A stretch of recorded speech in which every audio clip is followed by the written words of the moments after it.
Foilayage breakdown. This class is a must. So haircut, foil placement, and color effect are all gonna come into play, and we're gonna break those down even further so that you feel like you can just like, boom, hit the sectioning right off the bat every time.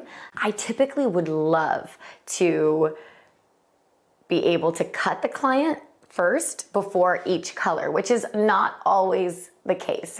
We've pulled away the area of most depth.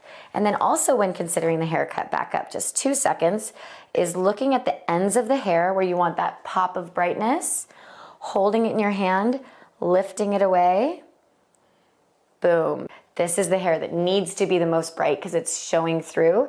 And then this is the hair where it's almost that transitional color can happen from the brightest area to the area of most depth. So the bigger the crown section is and the bigger the interior section is, the more depth that you're gonna have versus, right, the opposite. The smaller the crown, the more brightness you're probably gonna have because your exterior section is gonna be nice and big.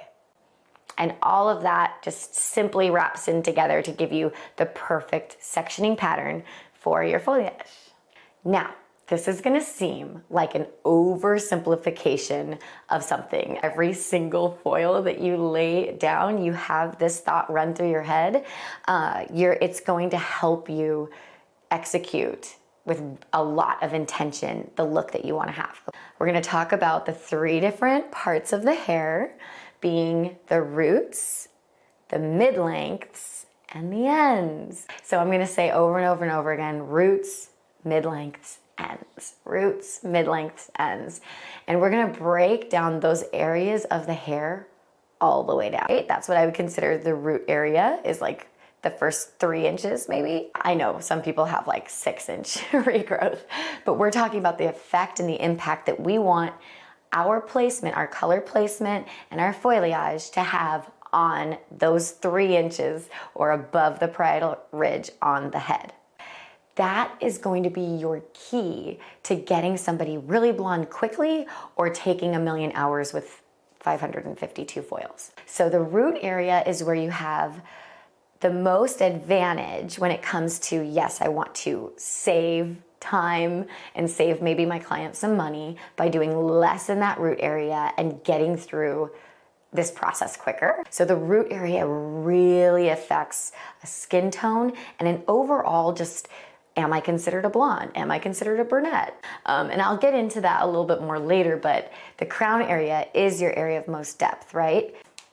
Now, within the root area, the mid-lengths, and the ends, there are 3 things that we are gonna consider within those different areas. So what type of pickup do you need to have to affect what you wanna see at the root area? So now, thinking about that, thinking about your pickup and thinking about your placement, or is your pickup horizontal or vertical as you're working through your section?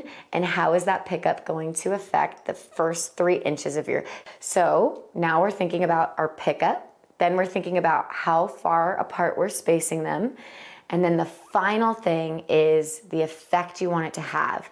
And how is that effect going to connect together with all of the other painting patterns that you're placing on the head. So as you're working through your root area, you're thinking about how close do I want to the roots, maybe not too close, maybe I can utilize the mids so I can take bigger sections because I won't have to shadow tone them away later because it's living below the parietal ridge. The ends of the hair are so special and important to the point where, especially with today's modern looks of the ends needing to be the brightest, right?